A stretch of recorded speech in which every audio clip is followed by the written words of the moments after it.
Well, Grace, I've been wheeling and dealing so long today in the studio that I forgot I have not even ate. But that's okay. Why is that okay? Because the Brilliantly Dumb Show is presented to you by Postmates. For a limited time, Postmates is giving our listeners $100 of free delivery credit for your first 7 days using promo code BROBIBLE. $100 of free delivery credit with Postmates. Download that app now. Anything you need, anytime you need it, Postmate it. With a little bit of adversity here, I just spilled the White Claw all over my laptop. So, tangerine too, so it's kind of got that tangerine type smell to it. I never had a White Claw in my life. You've never gone claws up? I don't think I ever will, no. Oh, it's phenomenal. Deron, if there's one thing that I could advise you to, it would be a White Claw. They're light so that you could keep it moving. Yeah, but are they sweet, super sweet? No, not super sweet. You would think tangerine would be, but it's not. And with the way I see you bouncing around on that trampoline all day, it'd be good because it keeps it light in the stomach, you know? Yeah, I don't drink that much. All right, well let's get you rocking and rolling here. You ready to rock and roll, big fella? Mm-hmm. All right, folks. So here we are, the Brilliantly Dumb Show. We are with Deron Williams, 3rd overall pick in the NBA draft. 3-time NBA All-Star, won 2 gold medals with Team USA. Deron, do you get upset if people don't mention your NBA Skills Championship award too? It does upset me a little bit from time to time. I mean, that's a big accolade. Deal. It really is. All right, so we'll put that on there too. And then the biggest thing, maybe one of the sweetest golf swings the NBA has seen. When did the golf come about? Because if you thought you were just getting NBA questions, you're wrong about that, Deron. No, that's good. I don't talk too much basketball. No, we're talking golf. You know what? I've been working on it for a while. It looks good, but there's some days. Shit, right now I don't know where my driver's going. Wait, you probably haven't been able to get out there for a while, huh? No, our course is open actually. Oh, they are? The club. I mean, everything else is closed, but you can go out there and walk. I've been walking and carrying my bag. Good. The range is shut down, so they turned that into a little par 3 course, which is cool. Walk around and play that. They got tons of rules. You stay away from everybody, and inside all the cups, they got little like PVC pipes around the flag. So yeah, so you just kind of tweezer it up. Yeah, you don't have to touch down in there. Deron, in all seriousness, with how much I see you, I think we kind of met through Instagram, though. Yeah. With how much I see you golfing on Instagram, do you think you've logged more NBA minutes or more minutes on the golf? It's got to be, and you had a long NBA career. Definitely more basketball. I mean, are we talking about just game minutes? Are we talking about just everything? We're talking game minutes, NBA. Not practices and all that. Nope, not practices, all that. Mind you, golf's taking you 3.5, 4 hours, no? Shit, sometimes more, depending on depending on how you're swinging it. Yeah. You know what? No, I don't know. I'd have to seriously add that up. I mean, I want to say I did 180 rounds last year. Jesus Christ, Deron, you're getting after it. Yeah. And Mrs. Williams gives you the green light. Can you transfer those NBA? She plays too. She's an athlete. She plays too. Yeah. So how's her golf swing? It's pretty good. She's like a 15. She's won. I mean, she wins all the damn tournaments, man. I got one club championship to my name. She's got 4. So when they say, all said in stone, they'll say Deron Williams won club golf championship and an NBA Skills Challenge award too. And I'm set. And then you're good to go. Have you seen my buddy Joey Cold Cuts? Yeah. What does this dude? His outfits are atrocious. I wonder if it's all a setup for you. You know what I'm saying? Y'all have this plan. All right, you come out with the double orange that doesn't match orange with the white belt, and I'm gonna say this. You know what? In all honesty, I think he definitely does it because he knows I'm going to roast him. But the fact to me that he even has those fits, it's not like he goes out and gets it the night before. I mean, that's in his drawer. No, you can tell when he walks up to you, he thinks he looks good. He thinks he's doing something. He No. does. He really thinks he looks good. And with the way he's dressed, he better be shooting a 70 for all I care. What's his cap? He's actually a very good golfer. He's at about like an 8. Okay. He could swing the stick for sure. He looks ridiculous, but he can swing it. Yeah. When you were playing in the NBA, were you still able to get out there? Yeah, I played. I tried to, if we were in a good city. I mean, there's only a certain amount of cities in, January, February, March you can play in the NBA. You know, if you get a couple days in Phoenix or LA or Florida, places like that, I'll definitely try to play. So did you kind of look forward to going and playing against the Lakers because you're going to go get a golf round in?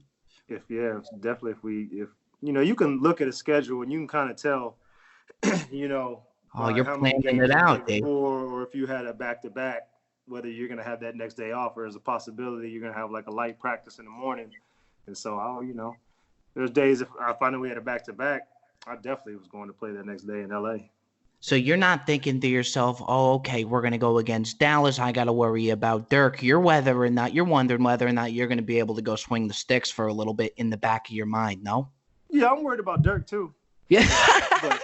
but yeah, I'm looking forward to getting that dub and then going and hitting them. Who's the best NBA golfer you faced? Probably Ray. Ray Allen. God, that guy, a sharpshooter in every aspect. Yeah, he can play. Ray can play. What about CP3? I see him being a little stingy on putts, like he makes you finish out putts and all that stuff. CP's gotten a lot better. He's gotten a lot better, but he hasn't been playing as long. He's just now getting that bug where he's like, man, I want to be good. Right. We got that NBA NFL thing every summer, and we got our ass kicked last summer. I thought your guys' team lined up very well. No, we were outmatched a little bit. Really, with you and Ray? Yeah, they had from top to bottom, they were stacked. And I mean, McAfee going against you didn't have anything to worry about there. I wouldn't think, no. So Scottie Pippen was probably one of the worst on our team. Oh, Scottie just and people were talking about him bad. And I had never seen Scottie play, and I still really never saw him. But he went out there and beat Patton in their Indy match. Smoked him? I don't know if he smoked him, but he beat him like 3-2. You had to look forward to that trip so much. Yeah, no, it was awesome. No doubt about it. I don't know if we're supposed to be doing it again this year, but I don't know with all this going on. It's crazy. Well, who's to say even the NBA season will even finish up? Well, that's what I'm saying. That's the main thing is they might still be playing. I just don't know how. It's crazy. I don't know how they're gonna be able to finish the season. Dallas is. I don't know what the other states are. I know Cali's on lockdown. Y'all are on lockdown. We're on lockdown till May 20th at least. Darren, I just got a new driver. I'm just looking at the thing. It's all. Could you imagine buying a new driver and not being able to use it? You got to set up a range in the house. I don't got the Deron Williams, Pat. You just gotta.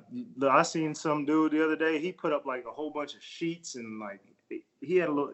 It's in like a little apartment or something. And he was in there swinging. He moved all the furniture out. He had the little mat. See, I love that.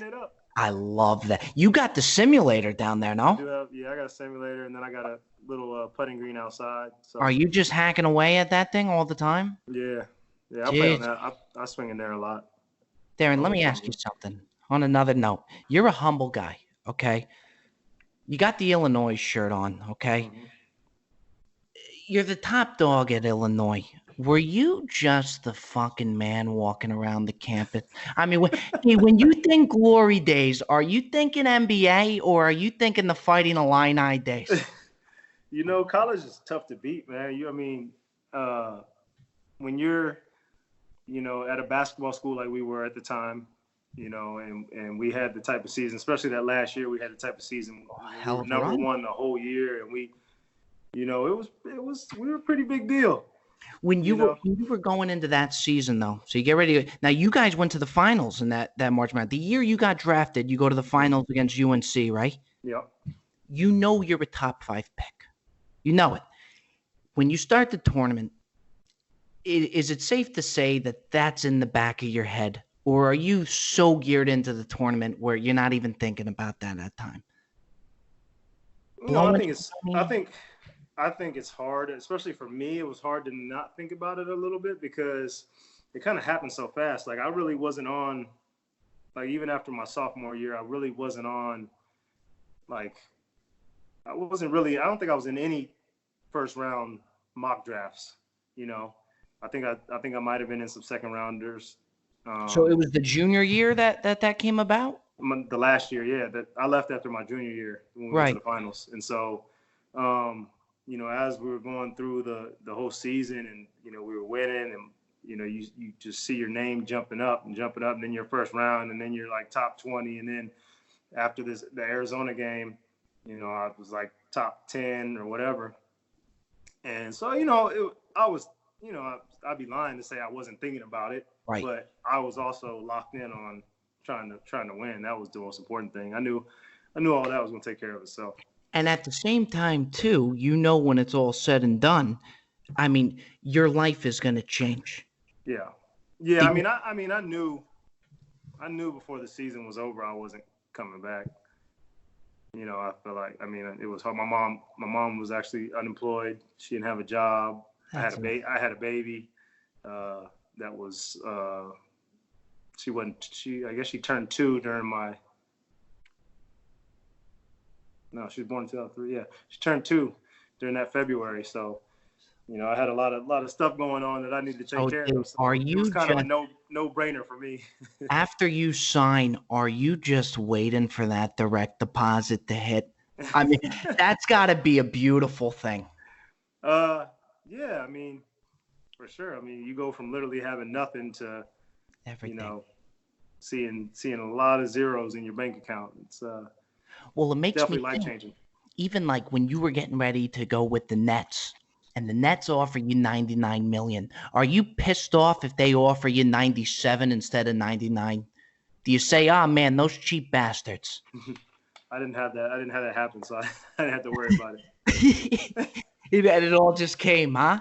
It all came. It's unbelievable. And then even so for the draft, okay, when the draft's coming up, is it safe to say we just had an NFL prospect on, Jarvis Miller, and I asked him, when the draft is getting ready to go, you got to think you're looking at some cities and saying, oh, shit, I would really like to go there, or like Milwaukee, who had the number 1 overall pick. Are you thinking, what the hell am I going to do in Milwaukee? I think for me at that age, I didn't really care. Right. It didn't. I didn't work out for Milwaukee. I think it was pretty much everybody knew that Andrew Bogut was going 1. He was kind of like there. Where I did think I had a chance to go to was number 2, Atlanta. They at the time they needed a point guard, and they had 5 guys that were 6'6" to 6'9", small forward, power forward types. They had Josh Smith, Josh Childress, I think Al Harrington at the time. Maybe Al Harrington. Was Joe Johnson on that? Joe Johnson was on the team. And so we figured everybody thought they were going to pick a point guard, either me or Chris Paul or Ray Felton, whoever. And then they went with Marvin Williams. So that would have been a nice city to go to. But, it really didn't matter. I lived in Champaign, Illinois. I feel like if I lived in Champaign, Illinois, I can make – You could go – Milwaukee's not so bad anymore. Not the Champaign. I didn't have a great time in Champaign because I did. Nothing against Champaign. Nothing against Champaign at all. If you're looking at Champaign and you're a college athlete, it's a great town. I'll tell you that much. We had a great time. But those are the true glory days. Yeah. But I was happy to go to Utah. I didn't really Utah was great, man.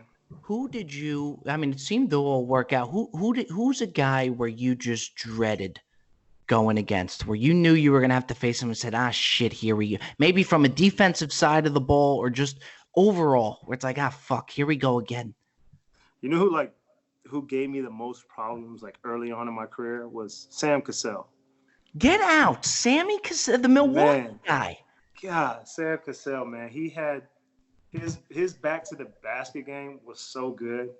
and I studied it because of how he used to mess me up. I mean, we had a scouting report, and Coach Sloan was super old school. We'd have to each guy would have to go around before the game and we'd have a scouting report. We'd have to study it and then pretty much go around and say something about every guy. I would have a guy, somebody would have a guy, whatever. And when we played Sam, he was my guy because he was a point guard and he was a starter. Oh, geez, that sucks. And it was basically watch his pump fakes in the post. In every game he comes down, puts me, just that slow, just boom, boom. Here I go, boom. One. 2 minutes later, foul. Walking to the bench, just like, dang. And then you're gonna ride behind. The emphasis is don't jump for his pump fake. Don't go for his pump fakes. And defensively, was he all over you too? Defensively, no. I mean, you know who gave me? It was the people that used to pick up 94 feet. Daryl Armstrong. Oh, Jesus. DA used to pick up. That's all. There was guys back then where their only job when they got in the game was to just turn it up on the defensive end, get after you, be a pest, foul you. Daryl Armstrong, who actually coached me in Dallas and is a great guy. I still talk to him all the time. Like Speedy Claxton.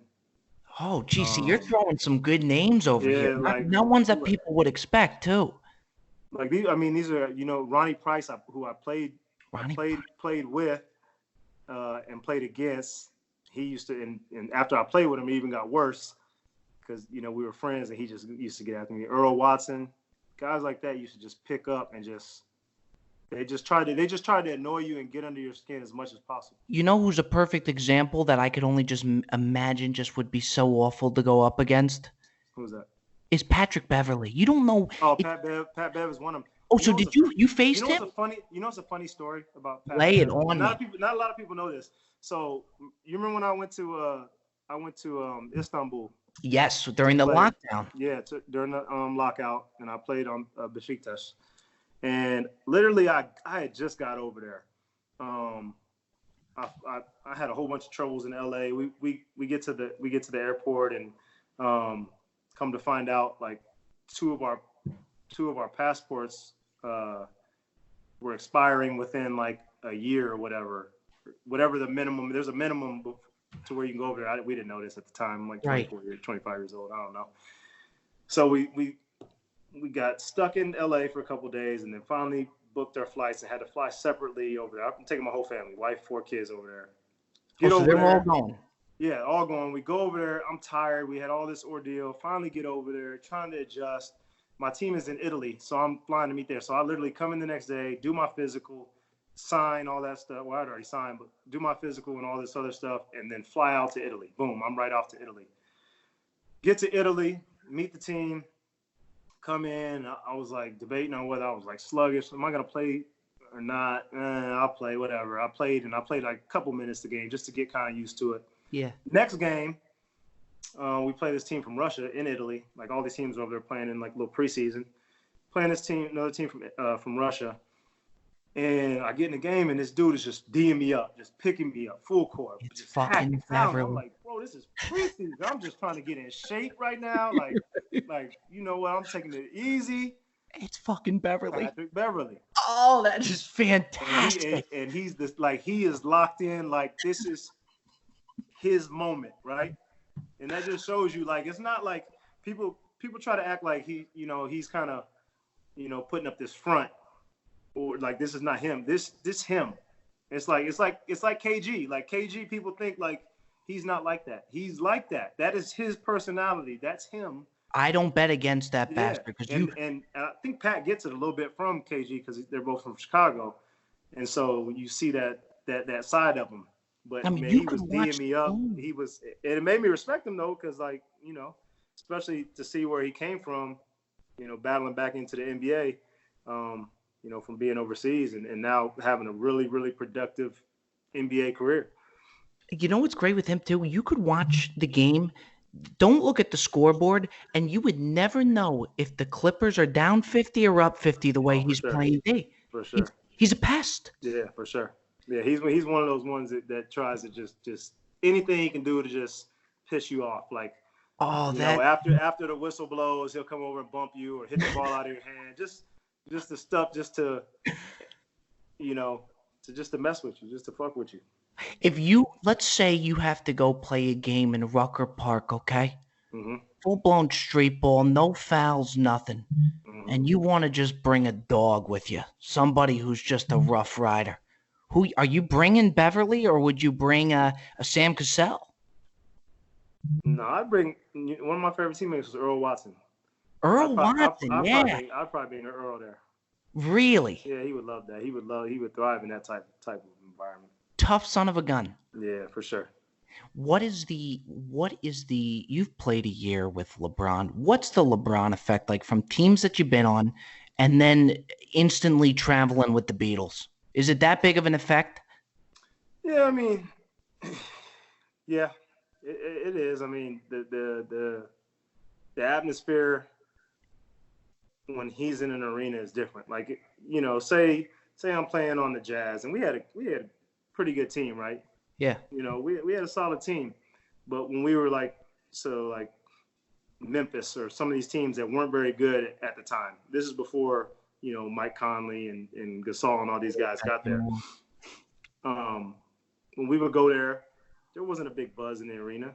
You know, it was just like another game. Like, oh, okay, if something exciting happened, yeah, they might get into it. Or if their team started winning, they might get into it a little bit. Whenever you go, wherever arena you go to, no matter what that team is like, everybody's in there already. Everybody's on their feet from the moment you run out on the court. It's just a whole nother world. You know, you saw that with Kobe and the Lakers. They were like that. Anytime they came to your building, I mean, anytime you went there, it's just a different atmosphere. With Kobe, the competitive edge is something that always gets brought up with him. You know, you hear all these stories and stuff. Was it that strong with Kobe? Like, could you feel it on the court? For sure. I mean, I used to feel like Ronnie Brewer. I don't know if you remember Ronnie Brewer. Yeah, I do. He was a Gator, right? Huh? Ronnie Brewer was a Gator, I think, right? No, Arkansas Razorbacks. Oh, okay. Played with me in I'm thinking of Utah. In Utah, then he played in Chicago on some of the good teams with Rose and Boozer and Kyle Korver and those guys. I used to feel like I was nervous for him going into the games because like here he is, and he was solid for us, you know, starter and played a big role for us. Probably averaged 12 points a game. But here he is. He's got to go against the best scorer in the NBA that has an ultra green light. Ultra green light, right? And he doesn't have that same green light. So it's like you are just going out there and you're playing your role on offense, you know, getting in where you fit in.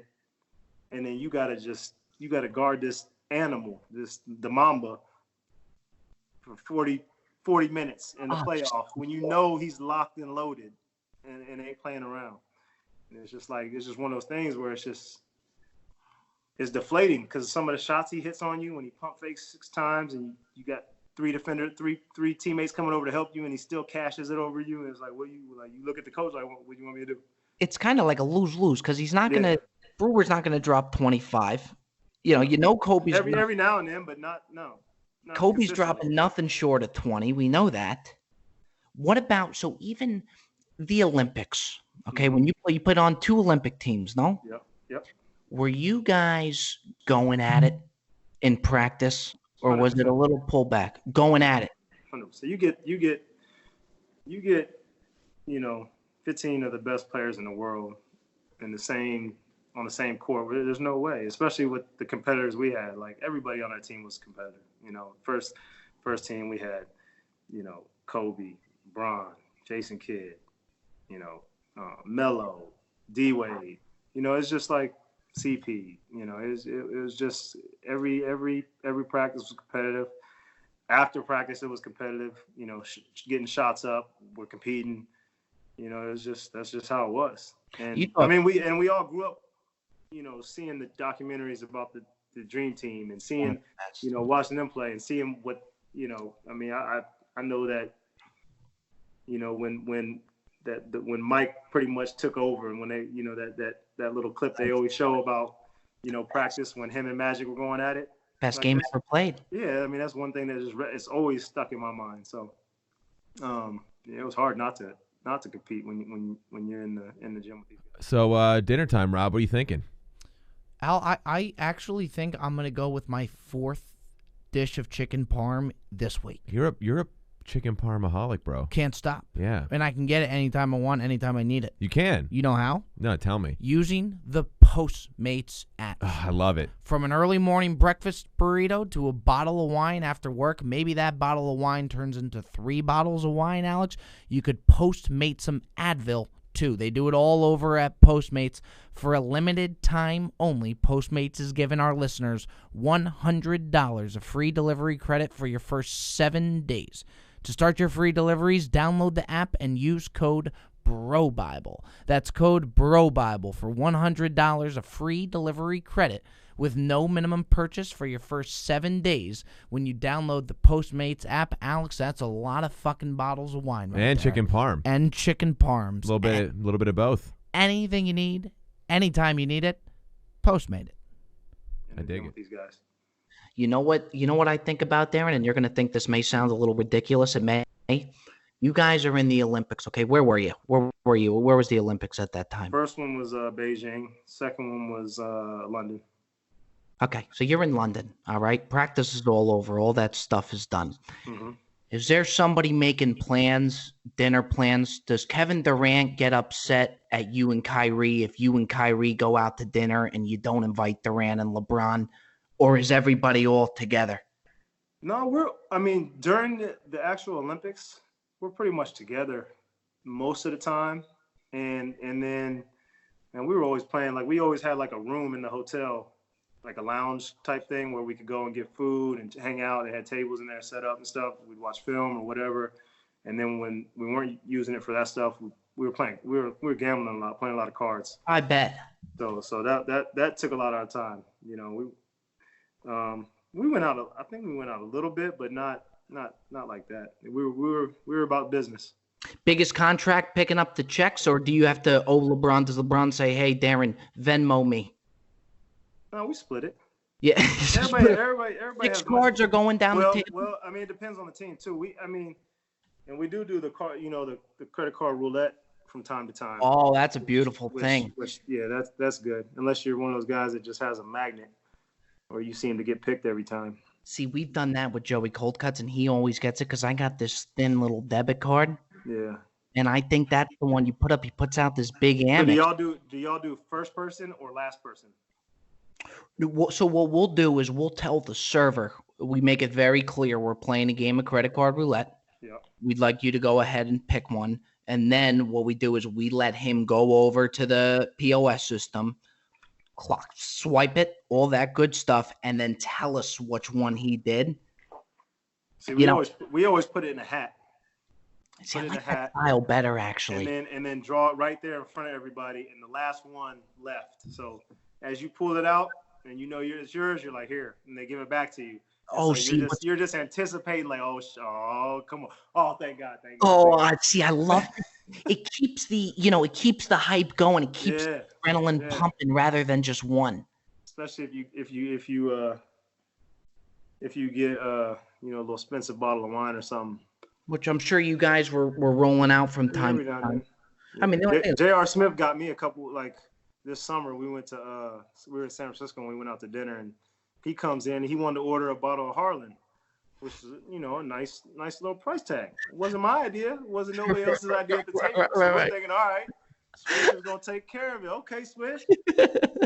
Man, he pulls an okie doke at the end of the night. It's like, oh yeah, credit card roulette. Like, of course, I'm the one that gets stuck with it. Yeah, I remember this one. Does one guy take over the ordering? Are we going family style at the Olympics, or are we going every man for themselves? Well, we had during the Olympics, especially, we had a chef with us, and so he was in the hotel and oversaw in Beijing. It was a little more complicated because they wouldn't allow him to physically touch any food. So he was in there instructing them what to do and what to make. And so, like, because we had our family, everybody had family and stuff with us. So we had this big, that's what I'm saying, we had this big room where everybody would eat, and the women's basketball was there as well. So they had them and all their families, coaches. So everybody would usually eat there. Now, if we went out separately, yeah, it just depends on the restaurant, I think. Right. What we would do. Darren, what's next for you? You want to keep playing golf? And I know you're big into MMA, no? Yeah. I own MMA. I own an MMA gym in Dallas, Fortis MMA. Look at you. So I'm involved, but like kind of in the background of that. My business partner, Saif Saud, is the head coach, and does a great job of running the gym. I mean, that's his business. That's what he's known all his life. So I don't try to I don't try to butt in where I don't need to be. But we have I don't even know the number right now of how many men and women we have in the UFC, but it's probably around 10 men, and we had two women in the UFC, and then we got a bunch of other ones that are on the verge. How do you feel? How do you feel about UFC Island going down? It's crazy. It's kind of I'm like torn, because it's like I see kind of what's going on, and I know like these guys and girls they need money. I mean, like anybody else that's out of work. Yeah. And especially their job is so different, because they're not getting a paycheck on the 1st and the 15th. They're going through an 8-week camp, and hopefully they don't get hurt, and hopefully whoever they're fighting doesn't get hurt, and it works out to where they fight and they get a chance to fight for their money, for their purse. And then if they win, hopefully get another check and maybe get a bonus $50,000 for a knockout. But if not, they're only walking away with. Oh, so do they drop down more on a knockout? Well, so a lot of people have a show and win money. So, say they get $10,000 to show. So they get $10,000 for showing up to the fight. And then if they win, they get another $10,000. And then there's 3 performance of the night bonuses now for every fight card. So, knockout of the night, or performance of the night, knockout of the night, and fight of the night. And so you can get an extra $50,000 if you get one of those bonuses. I guess you can get multiple bonuses, but for the most part, one bonus. It's funny. It's like with the UFC, it's like Dana White. It's like he can't imagine life without it. It's not like an Adam Silver where it's just sit back and. Yeah, I get it. I get it because fighting is a little different where it's one-on-one, and so it's a little more controlled, but it's still contact and it's still risky. And that's why the part I'm torn. Like I know that these guys, girls need money. I know that the world needs sports, and I understand his position as a businessman where if he can make this happen, everybody in the world is going to tune in. Everybody. I don't care if you're if you hate MMA. What else are you going to watch? I guarantee you still tune in. No doubt about it, Darren. No doubt. What else are you going to do? It's like when you said you needed an extra 15 minutes till you get on the interview. Where was I going? You said, can I do an extra 15? I said, where am I going to go? Am I wrong, D? Yeah. I did an Instagram live, and he's like, with this guy named Lethal Shooter. Yeah, I saw that. And so he was like, yeah, I know you're a busy man. I'm like, well, not really. I'm not that busy right now. It's hard for me to narrow down times, because I'm always doing stuff. Right. The kids and stuff, but I really don't got much to do. You imagine getting coronavirus by getting a hammer fist? Like that's what did it, is a hammer fist to the face, the next thing you know. And now you gotta go quarantine with a broke jaw. Yeah, broke jaw and all the other shit that comes with it. Yeah. Darren, I'm telling you, man, you are awesome. I've been trying to get this going. I'm glad we were able to make this happen. Pleasure as always. Anytime you want to come back on the pod, you're more than welcome. Just say the word. I'm not going to be doing anything. I just want to make sure I get around with you and Joey Cold Cuts. It's a done. When this is over, I'll fly my ass to Dallas right away. We could even play the fucking simulator. But we're getting on there. We're going outside. I need the elements. If he comes on with one of those with that attire, are you still playing the round, or are you calling it quits? He comes with the pink on pink, with orange socks and orange shoes. He can still get out there. And you can't tell this guy that there's a better golfer out there than him, although there's tons. So make sure you get the juice flowing as far as wagers. So he thinks he's like that. It's just his mentality. I just think he shows up. It's a Patrick Beverly mentality. Patrick Beverly probably thinks he has Kobe Bryant's jumper. What's y'all's game? What do you mean? When y'all gamble? I know y'all got a bet. Oh yeah, we'll play skins. I'm not up to par, so I'm a consistent 90. Oh, so at my course you'll probably shoot a 110 and. Oh, Jesus, is it that rough? Yeah, it's rough. Maybe you come out to LA then. Can we? Let's switch this itinerary, Darren. I don't like. Let's. Well, you know what? I even started a thing on my Instagram, and I said Bobby Fairway's going up against Deron Williams, and you reposted it, and that was before I dove into your golf swing. Yeah. I took down that post so goddamn fast. I didn't want any traction going around that. Yeah, but I'm gonna have to give you a lot of pops. Do you have a handicap? Do you have an established handicap? I wish I could say I do. That's dangerous. Guys like you are dangerous. Like, oh yeah, I'm around. No, what are you? I need to know what you are. Post your scores. I don't want to. What bothers me, I haven't been playing long, but what bothers me, if somebody says they're a 10 handicap, by regulation, there's no way they're a 10. With as far as the taking putts away and, I just feel like 5% of people actually go by their actual handicap as far as finishing putts and all that good stuff. Not to say I like to play that, no, for sure. But would you agree? For sure. Yeah, I mean, I know guys that are professional sandbaggers. Yeah. Professional sandbaggers. Like, what's the Deron Williams handicap? Really good. Right now I'm like a 1, I think I'm like a 1.6 or something like that. Honestly, I haven't checked because I haven't been playing with anybody. It's not much to check. Yeah. Jeez. And I play most of the guys I play with in my club, we just play scratch games, so we just play straight up for the most part.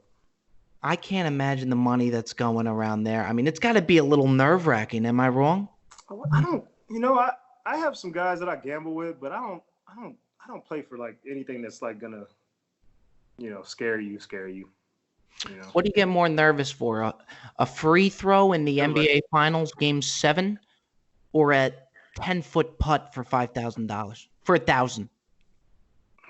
Well, I mean, the NBA Finals is a little higher stakes than $1,000. But you make honestly like a 4 foot like breaking a cup for $1 million. Oh, that's what we're getting. A 4-footer breaking a cup for $1 million, maybe a 5-footer. That's tough. Like little right to left. Downhill too. See, I'm just a classic. Just roll that sucker on by with a lot of steam behind it. Yeah, well then you're looking at a 12-footer back up the hill. Right, and then I'll probably make it into a 6-footer after that putt and a 2-footer after that putt. Can we get that going, Darren? I'm serious. What? We're going to fly out to Dallas. We're going to hype the match. I'm in there. Don't get me wrong. I am in the mix. But what we're really going to hype is you and Cold Cuts, because he's showing up to that course thinking, no way, I don't care who Deron Williams is. You got to edit this part out where I tell how hard it is. Is it rough? It's the hardest rated course in Texas. Jesus Christ, you don't have another course in Texas you could take? Yeah, we can play other, but I mean we can play up, but literally from the this is the one course I played Augusta last year. Did you play Augusta? I played the tips. Pine Valley, played the tips. Anywhere I go, I played the tips. Pebble, I think I played the tips one time at Pebble too. I have not played at my own course from the tips yet. But you've played Augusta from the tips. I refuse. Is it that rough? It's 80.5, 155. Darren, pick another course. Well, we don't play the tips. We'll play up. Pick a different course, would you? No, but it'll be fun for the match though. There's water and play on 14 holes. See, that it's such an advantage to you in the sense of Cold Cuts can't, because he's one of those angry guys where if it's a bad round, it's going to be a bad round for you too. You don't want to be in that golf cart. No, I'll enjoy it. And he'll fold like a cheap suit, huh? You're going to get into his head a little bit? If you want me to talk to him. Without a doubt. We got to hype the match. Yeah. 100%. Okay. I'm going to hype the living shit out of it. Deron Williams going up against Joey Coldcuts. And come back on the pod so we can hype it some more before. For sure. All right, brother. You're the best in the business. You know that?